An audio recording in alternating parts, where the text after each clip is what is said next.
Get started. My name is Jennifer Nicholson, and I do the Voices for Friendship is Witchcraft. I'm also the assistant man and photographer for Wolf Beats. And today we're going to be making a very special announcement for Wolf Beats, and we're also going to be exploring how the music industry works and discussing whether a restrictive approach towards intellectual property is necessary for content creators, whether you're a musician or an animator or author, whatever, to protect their intellectual property and still make money, or if there are alternative models available to alternative approaches to protecting intellectual property that could allow fandoms to grow and do what they do, and still allow artists to make money and protect their IP. So I'm going to go ahead and let the rest of the guys introduce themselves. Hello, I'm Jenny Nicholson, and I do the art for Wolf Beats and some of this other stuff, and also other things. Hey, I am also Jenny Nicholson. I started this mess, and I'm also going to try to say what he said, but in English. I'm Jenny Nicholson. I make music. I've made stuff like Hose Up High, Every Pony's Banging, and recently Wildfire. You can't say Hose Up High. Oh crap, right now. Hasbro, I forgot. Okay. Yeah. I'm Jenny Nicholson, and wearing that hat is copyright infringement. That's my hat. Cease and desist. Okay, kids, calm down. Okay, Wolf. That's my trade. Okay, really, I'm the head of marketing and promotions. I help promote the Wolf Beats music to a wider audience.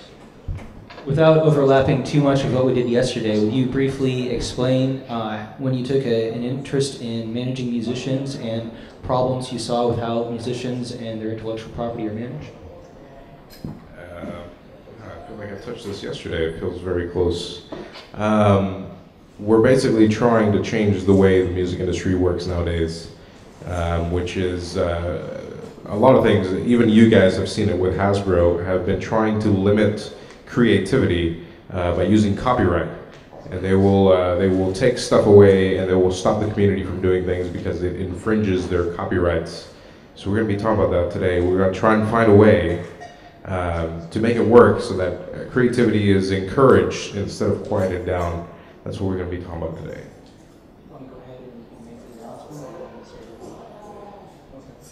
All right. Can you tell us what is different in terms of intellectual property about the Wolf Beats approach?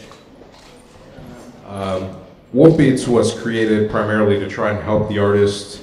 Instead of trying to take as much money as possible, we are willing to take a cut and not make as much money, and in return, we try to bring creativity back. We're probably one of the few that have a completely Creative Commons licensing in place, where anyone is able to remix or use their video in any creative manner, and they're completely free to do so without being afraid of us taking it down. Also, that sneeze was hilarious. Would anyone out there care to tell me what they think fair use means? Go ahead. I guess it means it can be used by anyone. Really. Good to see you, by the way, Jenny. Intellectual property, I guess, something like that. It can be used as long as it doesn't completely make it out almost like their own kind of thing. Sort of. Does anyone else care to take a crack at it? Would anyone No one care cares. to? Would anyone care to tell me what they think a parody is? Go ahead. Go ahead. I was just like, I think like about parodies, like it's like the same. They're using like it's the same like stuff from the show, but they're like making it like a little bit more funny and like more like opposite of some of the stuff that they do on the show, like maybe funnier, like getting some characters perspective and whatnot. I know from what I gather, parody law is it's a way to kind of bypass how copyright can be viewed. You can take a source material, and if you're joking about it or making satire of it, sort of like how a lot of news channels or like people like comedians, Bo Burnham and whatever, they can reference source materials without getting in trouble because they're talking about it in a comedical or parody manner. So there's also the talk about that Starbucks. Was it dumb Starbucks? I think Yeah. It's a store. It's a store like it's not run by Starbucks, but it's called Dumb Starbucks, and under parody law, they're allowed to keep it because it's a work of art in the eyes of the government. Okay, well, a parody, you're pretty close on parody. A parody doesn't necessarily have to be something that's haha funny. It's just a critique or satire. And fair use it really depends on how you're using it. If you're transforming a work into a parody, that would fall under fair use. If you're just reusing something original as the original thing, that wouldn't fall under fair use. You can use copyrighted material if you're critiquing it. There's a few other things you can do, but it's not as simple as just throwing something up on a video and saying I'm not intending to make money off of this. It's a little bit more complex. Wolf, would you care to tell us about the issue Wolf Beats has run into with Hasbro trying to protect its intellectual property and its idea of what fair use is? Yes, if any of you guys have been following Silverhound lately, you might have found out that one of his songs was taken down. Not exactly his song, but a remix of one of his original songs, which was Hooves Up High with Rena Chan, was recently taken down for copyright infringement. Right. It was flagged. I'm sorry, it was not taken down, but instead what's happening is every view or everything that happens on YouTube, instead of the money going to Silverhound, which is the rightful property owner, it's going to Hasbro. And the interesting about that is Hasbro owns absolutely 0% of that. And in fact, Silverhound is the property right owner. That's something that we recently ran into. It probably happened, three weeks ago? Or something like that? Yeah. Oh, Silva, you have anything to say about that? Well, through closer examination, it's Hasbro's. It's part of Hasbro's fault, but I think a little bit of fault attributes to YouTube itself as well for its content ID system, which is the most imperfect way of IDing tracks ever. So I think the best thing that came out of that was I was able to send Hasbro a cease and desist. That actually happened. Yeah, that was pretty cool. The thing about YouTube is that they use bots and automated ways of tracking down things, because you see YouTube is just kind of the middleman. Companies go through, they say, hey, you need to take this down because that's ours. YouTube will usually just side with the company because the company is usually right, and they'll just automatically take it down because and it's really hard for the user to work with YouTube because they're just a middleman. A lot of parody series have problems with this. Both Friendship is Witchcraft and our Mentally Advanced series had problems with just automatic flagging, even though we were technically safe within our legal rights to use the clips under parody law. But the law, unfortunately, is kind of irrelevant with the YouTube system because it's just completely an automated system that just automatically flags and takes things down. So that's why it's important. Plus, they run their own policy anyway. Yeah, they have very strict policy. I have a question. Yeah, I was going to explain a good way to compare to a real life situation how YouTube runs their automated system is if you get accused of doing something, you're instantly sent to prison rather than no trials, no nothing, no way to defend yourself. It's on whatever they impose on you is already done. There's no say in it.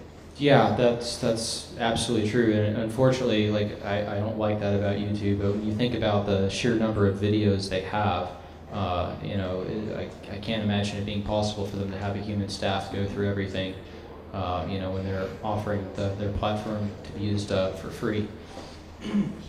So, is it necessary for a company like Hasbro or a movie studio to be so restrictive with intellectual property and track people down when they're making vague references to something and make a big deal out of it? I mean, it's pretty ridiculous. It had the word horses in it and Hooves. Hooves. Okay, it had the word hooves in it. Apparently, Hasbro thought they owned the word hooves, and the voice sounded kind of like the character from the show. Pinkie Pie. Yeah, Pinkie. You're the worst, Brownie. Yeah, I am. So is it really necessary to be that strict? Like, I'm sure you guys, some of you have heard about Disney and the links it goes to protect its intellectual property, and suing schools for playing their videos.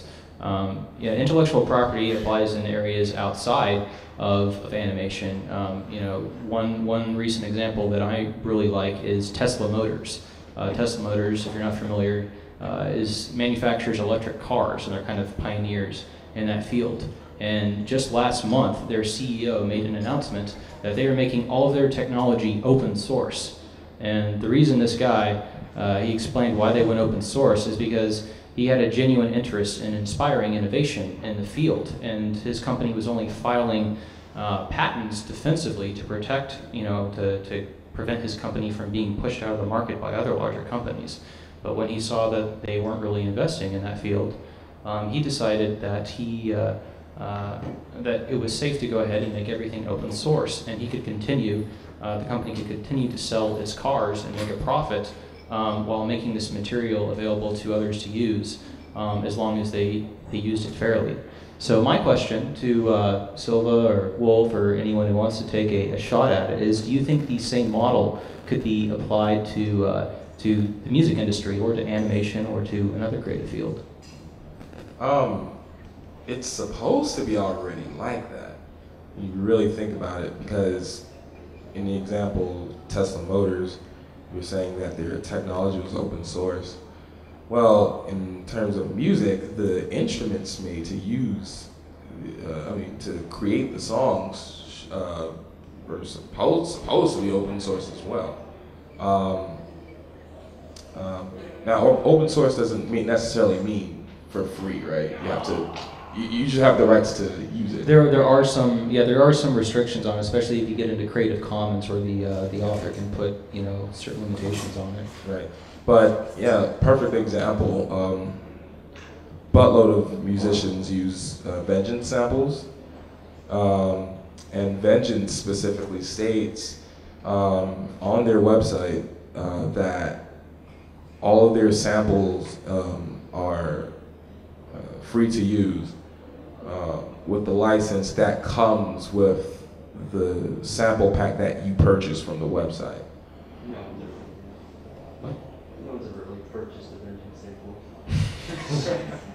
Well, but anyway. Speak for yourself. But anyway, so yeah, it's supposed to be like exactly like that. The biggest issue is the companies, I guess, are claiming erroneously tracks and samples of tracks that aren't even theirs, accusations, and it's just getting a little out of hand. That's the biggest issue. Everything's getting out of hand, and not much is being done about it. Now, what seems to be a problem in my hand, or in my point of view, is it's primarily that you have a way to make more money than what you already make. And that's by taking down other people's projects and claiming the money that they should own. And that's what seems to be happening actually recently. You guys have all seen with Hasbro. Is they have the ability to do it, so they'll do it. And in return, they'll just make any of the profit that should be to the artist that has been spending all this time making new things. And they'll just take it because they can. It seems just a reminder, Hasbro literally took fan art from DeviantArt and used it in the commercial. Yeah. Literally. Really? Literally. What commercial? It was a Halloween thing. And it was like a fan art. It was fan art in Discord, and they put it. Some Finding His Magic art too for one of their Facebook pages. I'm not talking about a Facebook page. I'm talking about the commercial. It's free to make a Facebook page. It costs millions of dollars to make a commercial. So what has been happening lately, I think, is the companies have been trying to find a way to make as much money as possible, and they'll use the copyright laws, and they'll use their trademark laws, and they'll try to quiet down creativity just so they could make more, or they'll try to take over the creativity that someone else has done over their love of this product, whether it be music or artwork or something, and in return try to make money from that. There was a question up there. It was actually a statement. If I'm remembering correctly, the plushie maker is Equestria Plush, and they used their plushie in the Transformers movie. Yeah. Oh, Yeah. Yeah. They used the plushie in Transformers movie. One that they were never made because it was too I thought that was a giant vinyl. I thought it was just 3D animated. No. I saw the movie too. Yeah, I saw it yesterday. It looked exactly I like felt like Equestria. Yeah, Plush. the movie was crap, but anyway. Crap anyways, but hey, look good. Look cool. That's all I can say. I mean, it looked like Equestria Plush's plushies, and hers sell for $600 to $800 each. So they're kind of distinct. Okay. Well, apparently they used a plushie. I thought it was just like a Yeah. 3D It animation. looked like a big vinyl scratch to me. Yeah. A big scratch. A vinyl A big version. vinyl Yeah, scratch. it's not kind of like that. It was animated, but the design was, from what I saw and from what my other friends saw, 100% her design. The Transformers thing was there. I see. Okay. Wait, the Well, that's plushie one. goes to a machine. Yeah, What's my big? perfect scene. Cool. Cameron or Ron, you have anything to add? Well, one thing that is relevant to the open source thing would be with Red Hat Linux, as me and Kenneth have discussed previously. Red Hat Linux, what they do is their core product, the operating system itself, is still given out free and open source, but then they sell support and other associated services alongside it. So they're not really too competitive with anybody. And their core product itself, there's no real money to lose from it through, say, piracy. But, for the first problem they have is obviously they are pretty much tailored directly towards a niche market, like people who run servers. It's very, very far from the general public. Now, if you take a similar ideology and put it into music, you could say something like maybe you could listen to the music for free, like you could get it through some service, but then for some extra service you'd have to pay. But there'd be so many variables to making that work well or pleasing everybody, and well, you can't really please everybody, but even just getting the widest amount of people possible happy with the way that you distribute it is just unbelievably hard, no matter how you go about it. And really to understand like copyright and like the reason why corporations do this is because they are legally required to some level to defend their copyright, or else they will lose their copyright. You're thinking of trademark. Oh, trademark. That's different. But it's similar. Same. Right, stop. You don't know what you're talking about. Go down. Well, no, there's a difference between trademark and copyright. Yeah, but The legal terms are very, very weird. They're very similar in a way, but like, they go overboard. Yeah. But the like main problem is they're going overboard, is what Brian said. yeah, Hasbro is afraid of like losing their copyright and their pony stuff becoming public domain, and they don't want that to become the mindset of course. They go overboard. So really, like in the what you'd call this in the manufacturing world would be patent trolling. This isn't patents, this is copyright, but it's the same concept. In effect, instead of using copyright as a defensive measure to protect your own work and your own profits, you're trolling and using it to attack other people's work and stifle innovation. And we kind of like to explore how to prevent that. But shifting gears, kind of jumped the gun a minute ago, but shifting gears to piracy. I watched an interview with John McAfee, the founder of McAfee antivirus software, a couple years ago, and he basically said, with the advent of the internet, there's absolutely no way to stop pirating. You can sue people, you can go after them, but in the end, you're really not going to stop everyone. It's like trying to stop rain. So he said a new model is necessary for people who who create things that aren't physical, that can't, you're not selling a physical item. If you're selling anything digital, whether it's movies or music or software, people really need to find a different way to make money. The example we brought up earlier was Red Hat Linux. Linux is open source and it's free. You can't steal something like that because it's already free. You can't pirate it. So what if the same approach could be applied to music? What if you could make it impossible to steal music because you could just change the game so that there is no such thing as stealing?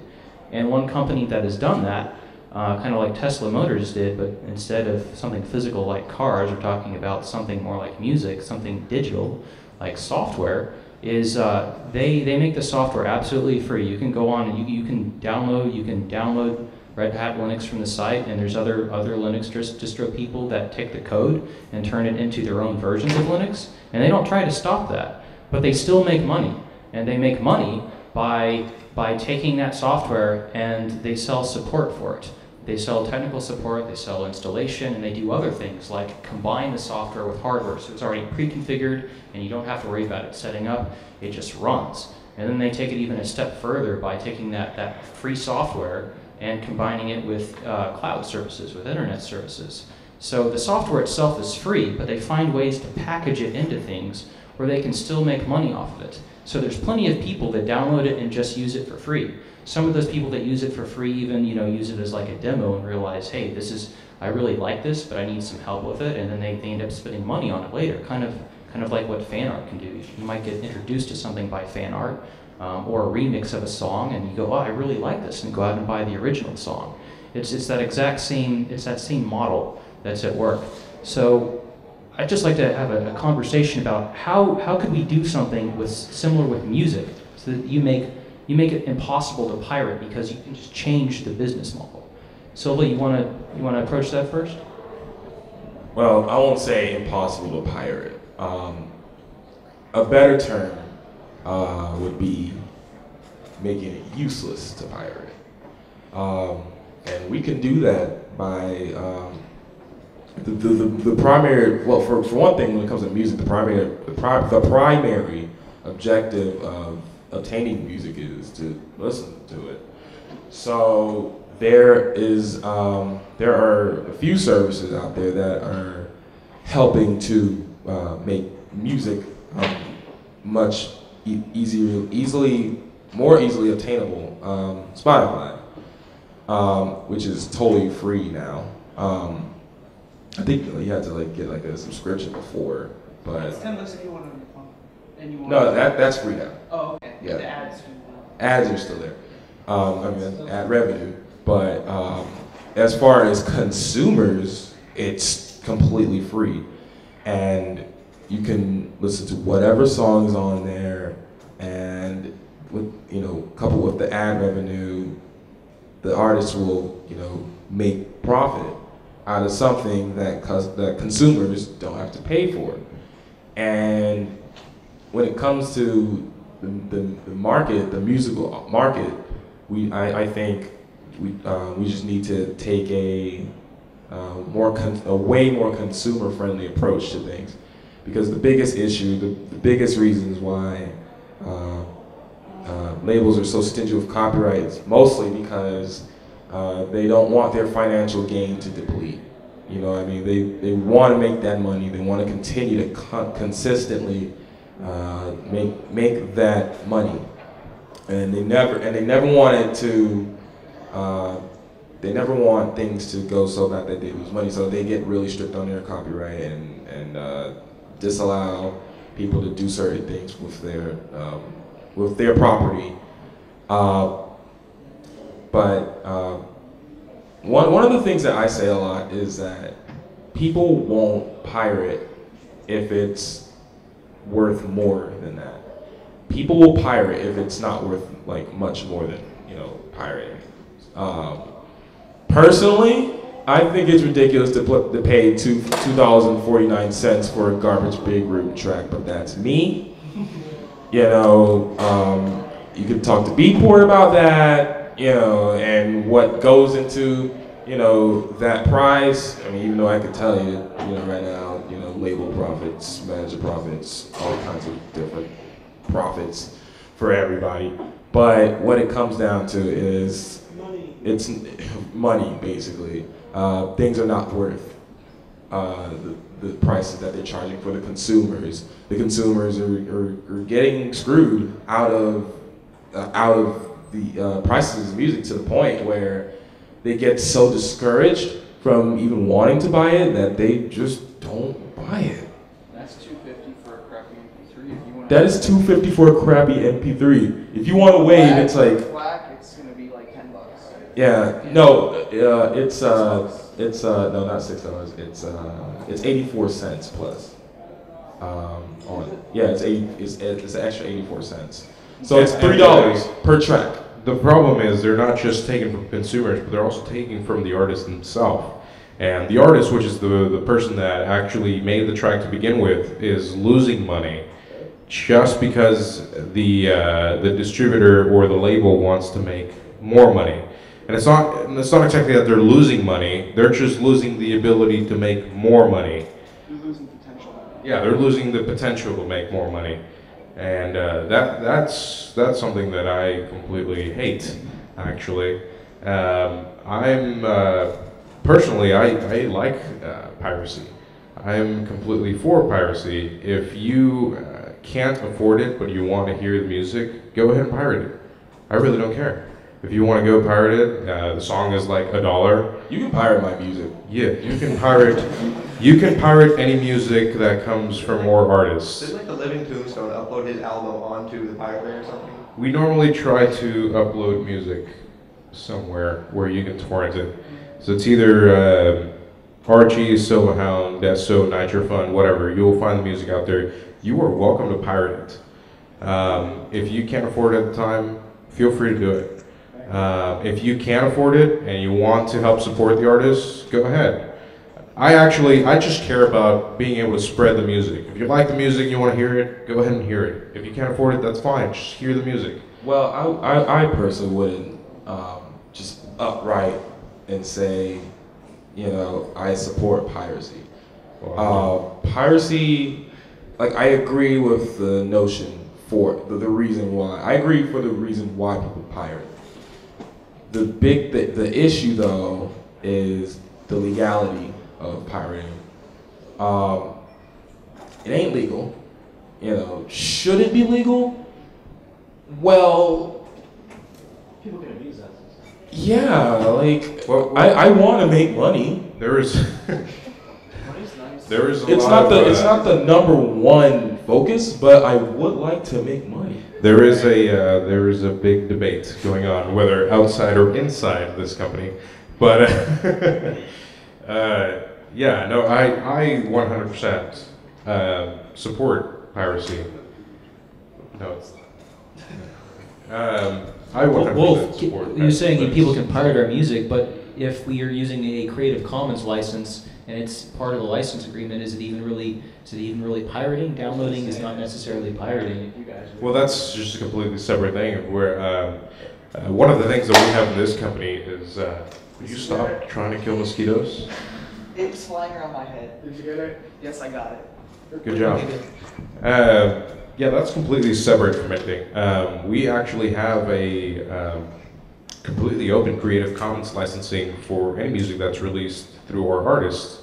Where if you're wanting to use it in your YouTube video, if you want to use it and remix it, if you want to do any creative thing with it altogether, you are completely welcome to do it, and it's allowed. We have a licensing available on our website. Just in case anyone tries to give you any trouble, you can be like, hey, look, this license is available here. I can use this. We're actually one of the few companies that have that open of a Creative Commons licensing available internationally, actually. And that there is what I like. The fact that you can use it. You can use the music however you want. That's one of the biggest fears that big labels have. If they take the product and you know use it on their videos and whatnot, I guess what it is. See, the thing with music is if you listen to it, that's pretty much you using the product. So if you use the product and you didn't pay for it, I guess they consider that piracy, which leads to content ID and strict YouTube rules.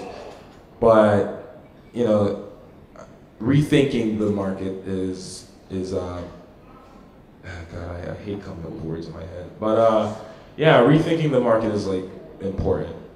But yeah, like I was saying earlier, I wouldn't just upright say I approve of piracy. It's not that, like I said, I don't necessarily 100% approve of piracy, but I approve of why people want to pirate. I'm totally cool with that. But at the same time, as an artist, I would like to be paid for the use of my product. I would like to, but that is not my focus. That's not the focus. That's not the Wolf Beats focus. You don't make not I profit. just want good music to be heard. No, yeah, Honestly, totally. if you like the music, go hear it. No, totally.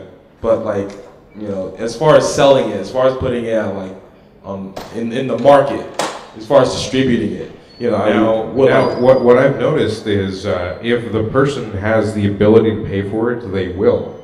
Especially with Archie just came out with the Pony discography, which we called it Ponography. So what it is it's a collection of every Archie Pony-related song that's out there, and it's available for free. We made it completely available for free, and I'm surprised we were actually able to raise over $1,000 on a free album, just because people are able to pay for it, and they will, just because they enjoy the music. And I think that this could be used outside of just the Brony community. If people are able to pay for a song that they really like, they will. I think that's a perfect example of quality over, not quality over quantity. Well, but actually, yes, it would still be Is that the right word? quality over quantity, because you could make more money. If we were selling this album, we could make more money, but we didn't, and I'm completely fine with it. Okay, so yeah, I think what that says to me is that's just another example of if something is worth the money, people will pay for it. If it's really worth it, like you said, it was free. People didn't have to buy it, but people bought it anyway. I feel like, not only because of the cause, but I think it was because of the music itself. I hope so. All right, you with the ears. I don't have a question, but I just wanted to say that when I saw that album came out, I did pay $10 for it because I love the music and I want to support the artist that makes it. I love you. Go ahead. Really. What do you think about the model of providing a completely free version of your music and then selling a higher quality one that goes through distribution methods deteriorate the quality, so it's still not the thing that you sold from? You're just talking about iTunes. I No, I understand. I understand what you're talking about. We kind of do that with YouTube, where we'll put a lower quality music along with the video, and then we are able to sell a higher quality lossless for that. I like your idea. That's actually something we have been thinking about. We primarily really like using Bandcamp. Bandcamp will give you the ability to use whatever type of song you want, and you're able to name your price. So if you can't afford something at the moment, because I know finance is a little bit iffy on a lot of us actually, and if you can't afford a full track at the moment, but you really want this music, you're free to get it. You're free to just name whatever you want to pay for it, and then you'll go ahead and do it. I really like using Bandcamp for that purpose, but I like your idea where you would have just lower quality music, and if you want a higher quality music for it, you can pay for it. That's a good idea, actually. I mean, iTunes, you'll pay for it for the lowest quality anyway, so. Was it 256? It's 256, yeah. Okay, well, another battle with this whole balancing of getting the artist and the label the money that they need, and also getting Cameron, let's please don't jump ahead. So stop talking. We'll get to that in a bit. Yeah. Actually, just by the way, that 256 comment, that means 256 kilobytes per second. That's the average MP3 quality that you want that's really clear is $320. iTunes gives it to you for $256. It's slightly lower than good quality, and they will. Oh, actually, iTunes is really weird with it because if you actually go back and read through their agreement, they won't sell you the music. They will just let you rent it. So whatever you paid for it, you're just allowed to use it for a bit, but it doesn't belong to you. That's another reason I like Bandcamp, is Bandcamp will give you the music. So once it's yours, you're welcome to do whatever you want with it.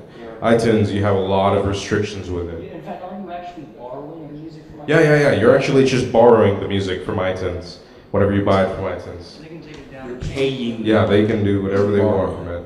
At some point, they can just tell you, all right, give us our music back, and then you're left with nothing. And so, Silva, last night we had a discussion about getting the artist closer to the profits. What else did you do last night? Okay, give us. Could you, but before we do that, could you kind of explain to the audience how usually there's a lot of middlemen between the artist and the sale? Yeah, That's okay. So when it comes to putting your music out on the market, digital market, whether it's iTunes or Beatport or Google Play or Amazon or CD Baby, okay, let me just say, artists do not get paid for their song. They do not get paid 100% for their song. And the way most labels do it is they take all of their profits out before they give you what they split for you. They split the profits of the product you make for themselves. Right, but it's not just the label. There's distributors, and then there's other people even before you get to the label. Now, for that, I think we should probably explain a bit on how the music industry works altogether. Normally, whenever an artist releases a song, he's going to need a distribution method, which is a way to get the music out there for you consumers. Normally, that's done through a label. Now, before getting on a label, a lot of labels are very, very picky with the type of music that they'll pick up. Normally, if you are not of a certain level, which is you don't have a certain amount of followers or you don't have that good of a music, it's very difficult to get on said label. So, in turn, you would use a management, management is a company that goes in between that says, okay, I have heard such artist and they are a good enough level to get on this label, which is where we come in. Wolfbeats is actually a management promotion company. Where instead of most management companies, which most management companies will have a set limit, whereas you need to have a certain amount of followers, you need to have a certain amount of quality in your music in order for us to take you in. We don't really care much about that. As long as your music is good and other people will enjoy it, we will take it in. And so we will act as that as one part of the middleman to get on the label. So I kind of lost my train of thought. But we were trying to explain how there are middlemen between an artist and the sale and how they only make pennies on yes. Why does that happen? So anyway, okay. So let's say an artist, or let's say a song sells. We're talking about $100 each. $1 each. Normally, that's about how much a song will cost. Let's say you sell 100 songs. You're talking about $100 of profit. Now, normally the distributor will take a cut of that, which is usually about 30%. So out of those $100 you make, you now have $70 because $30 will be the distributor that will do that. On top of that, you will also have your management service, which will take a cut. Management services usually cost between 30 to 50% of your profit. Well, it depends on management service. And they would also take that. You will also have your promotional service, which is the people that send your music out there and let other people hear it. They also take a percentage of that. So in the end, out of $100 that you make, the artist probably ends up making about $20, maybe $10, $20 of it. That's something I think is not right, because no one else would have that job if it wasn't for the artist to begin with. So I'm trying to find a way that we can help the artist again. We're trying to change the way the music industry works. And we're starting off with management, where we actually don't charge much money at all. We only make 10 to 20% of what the artist makes, and that's after fees. So for example, there's a lot of management companies out there that make, let's say 50%. Previous management I worked for was 50%. They would make 50% off before fees. So if an artist sold $100 of worth of stuff, the management company would get 50% of that, which means $50. So the management company would get $50, and then on top of that, the distributor would get 30%, which means that they get $30, we get $50, that's $80. That means the artist gets $20 out of 100. So what we try to do is we change the way management works, which is we get or low amount of percentage after the fees. So if you make $100, the distributor gets $70. We make 10% of the $70 instead of the original $100. We try to make the less amount of money as we can to try to give the most amount of money we can to the artist. It's different per management company. That's just how we work. We try to be very open with the way that we work. And hopefully we will eventually change the way that the music industry works nowadays. Right. So that's one thing that we're trying to do, but just as a thought exercise, I would like us to discuss how we could get the artist even closer to the sale by changing the business model of how artists interact, not just with their management company like us or with a label, but like all the way through to the distributor. How could you change the business model so that the artist gets more of the profits when they create music? And what I've compared to as a possible business model to consider is a credit union, like a credit union versus a bank. A bank is an organization that charges the people that use it for its service, and it's a for-profit organization. But a credit union is something a lot different. They don't charge their customers fees. I mean, if you go to get a loan or something like that, they still charge interest on it, but it's much lower. And that's because every time if you sign up with a credit union, you're actually a member of that. You actually own that. So I'd like us to explore if there might be a business model like that could be implemented for the music industry, where musicians are actually part owner of the distributor, so that they get more of the profits. Silva, maybe you could start off with how do you think musicians could accomplish something like that? Maybe like a musician-owned version of something like Pandora, or do you think there's anything? Is there any service that's out there that's already like this, or would something new to be created, or could you make something existing better? That's literally Spotify. It's literally Spotify. Is there any way you would make it better? More of Spotify. Yeah. The problem is there's only one site out there that does what Spotify does, and we actually need more. Spotify's, if you guys haven't heard of Spotify, it's similar to Pandora, where you will stream your service through them, but Spotify has a little bit more features where you're able to, for example, access your files offline. If you're not able to stream it, you can kind of download it to your device and then use it even if you're not connected to the internet, which is kind of like having it on your iPod, although it's not exactly yours, it still belongs to Spotify. The cool thing about it is Spotify will actually give the artist a percentage per play, and over time, the more amount you play the more amount of time that music is played, the more money the artist makes. And I think the problem is mainly there's not enough Spotify. So it just encourages people to make good music that you listen to over and over. Right. So again, like you said, you encourage more people to make better music. Some of that you'd want to hear more. And I guess maybe one reason that Spotify isn't as big as it could be is because it doesn't please absolutely everyone. It doesn't cater to everyone's expectations or needs. And obviously, you can't really do everyone, like I said earlier. But people look. That's the entire industry, though. Well, yeah. Hold on.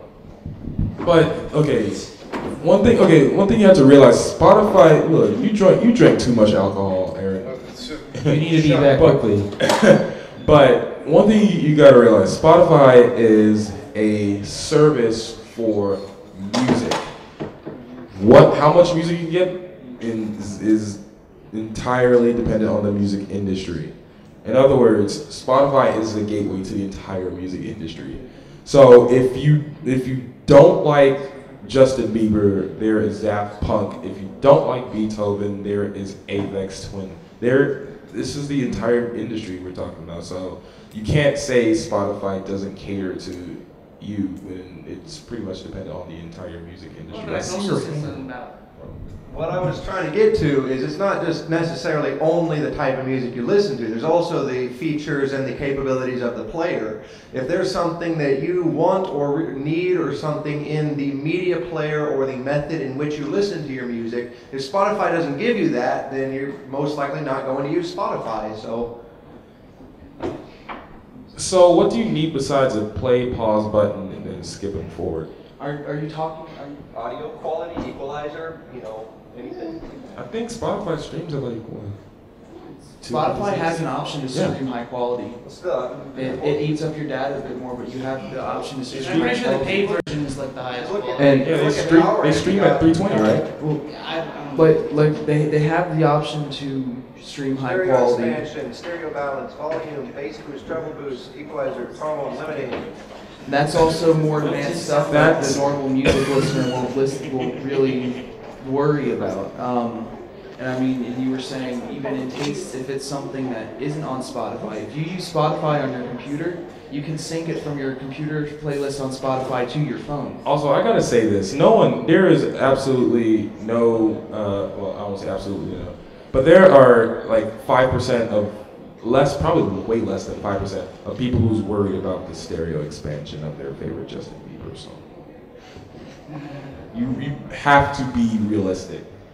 You want that, but you're only 4% of the entire audience of the music paid maybe 0.4. So you have to realize your audience.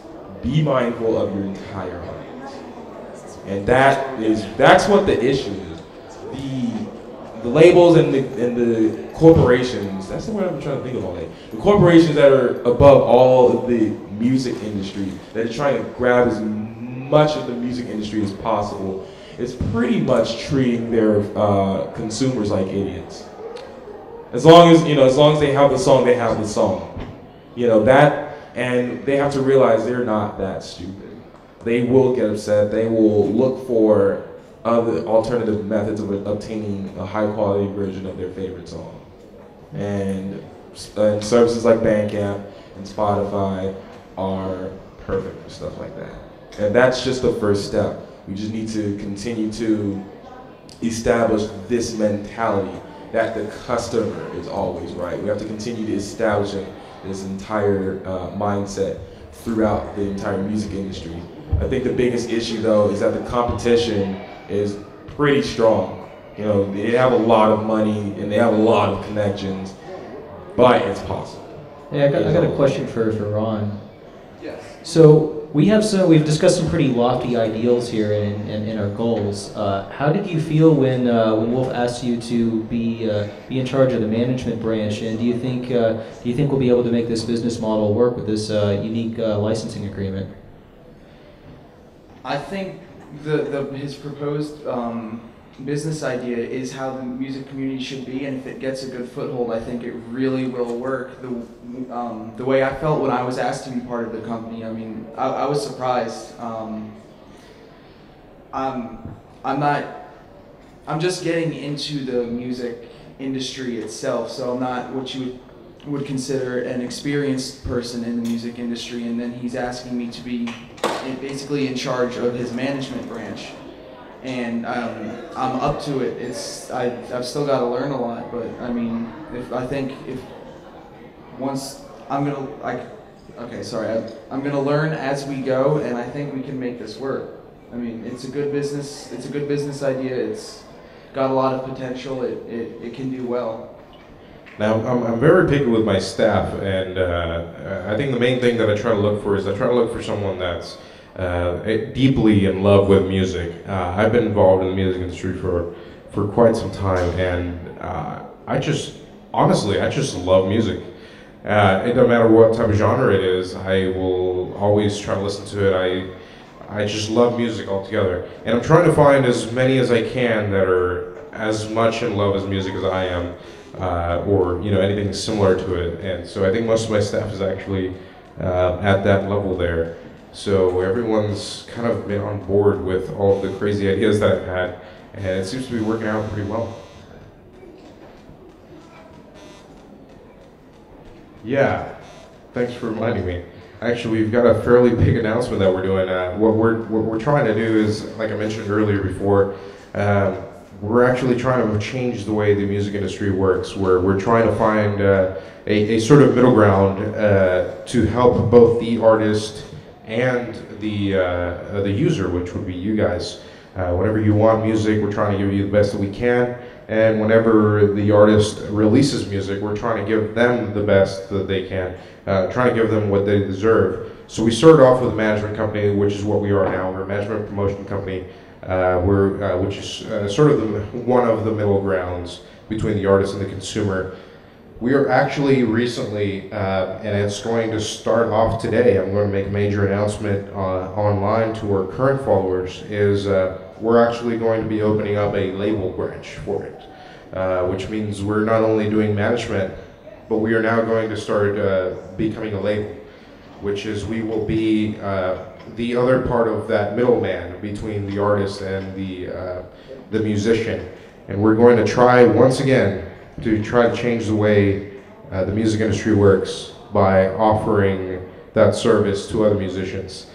I mentioned a little bit earlier how music labels work, which is, maybe they're trying to look for how many followers you have or your music altogether, and they'll either turn you down because you're just not quite popular enough. A lot of labels nowadays, they just want you to make as much money for them as you can, and you reward you for your music. Right now, I think there's so many musicians out there. Actually, I know there's so many good musicians out there.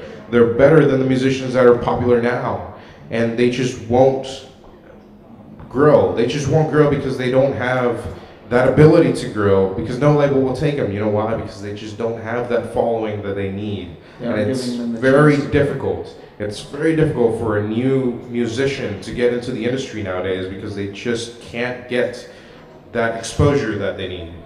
So hopefully with the label that we're opening up, we're going to be able to do that. Okay.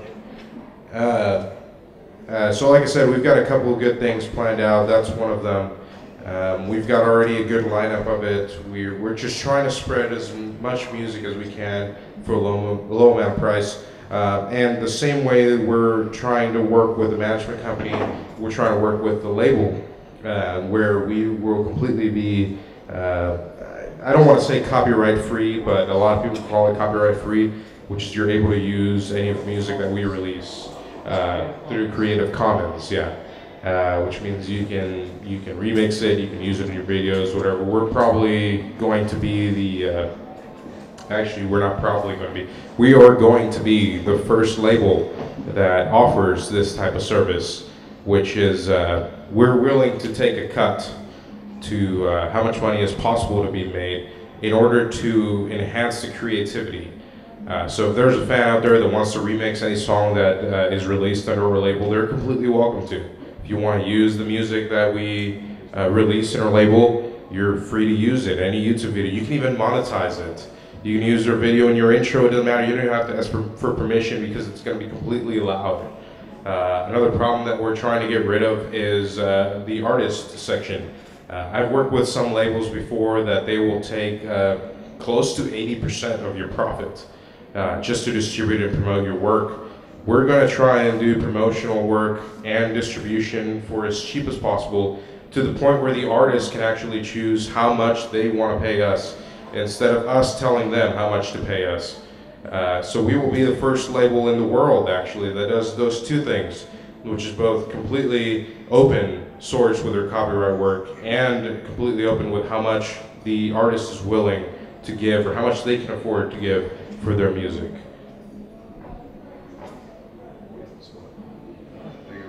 I don't know where the fourth mic went. There was 4 mics. There was 4 mics.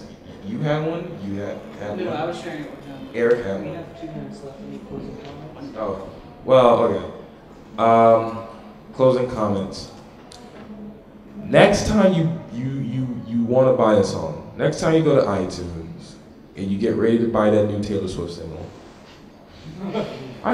Does anybody like Taylor Swift? No one likes Taylor Swift. They're all Justin Bieber fans. doesn't like Taylor Swift. Okay, the next time you go out and buy your next no, what's a good pop singer? Sandra No. Silverhouse. Okay, yeah, okay. Next time you go out and buy the next Justin Timberlake single, There you go. remember there is a lot between that the mouse button, the cursor, and that buy button. There are managers, distributors, promoters, and even down to writers and producers, because 90% of them don't even make their own stuff. Remember, there is God, there is a lot. He's even smaller. It's like, but He's a 10-year-old producer. Just look, Google his name. yeah, Google 8 and G. But that is how much is between you and that buy for 99 cents button. So realize that you are giving $1, but the artist is only getting a few pennies out of it. So, and we are trying to change that and fix that. Thank you for coming. We're out of time. I hope you enjoyed it, and you can get more information on Wolf Beats. Wolf, you want to tell them where? Yes, of course. Wolfbeats.com will have all of our information. Like I said, today we're going to be announcing the label, which we've been working on for the past couple months. So you should still be able to go to wolfbeats.com. Currently, the front page is going to have information on Archie's donation. We've got a little cup right here taking donation from because he's in need of surgery. You are also able to donate online, wolfbeats.com. I'm sure you've seen the posters around everywhere. We take Bitcoins, credit card. We even take checks, actually. Not many people take checks, so you're welcome, Jeff. And we'll take, we'll take just about anything that we can. We're just trying to get this donation taken through. I take checks, man. I still do. I still use checks. But I don't carry around in my pocket. So anyway, yeah, you can find all information at wolfbeats.com. We've got 2 websites that will be opening up soon. But like I said, the announcement for the label is just going to be made today. And then, actually, wolfbeats.com will still remain live, and you'll be able to find any information you want from there. All right, guys.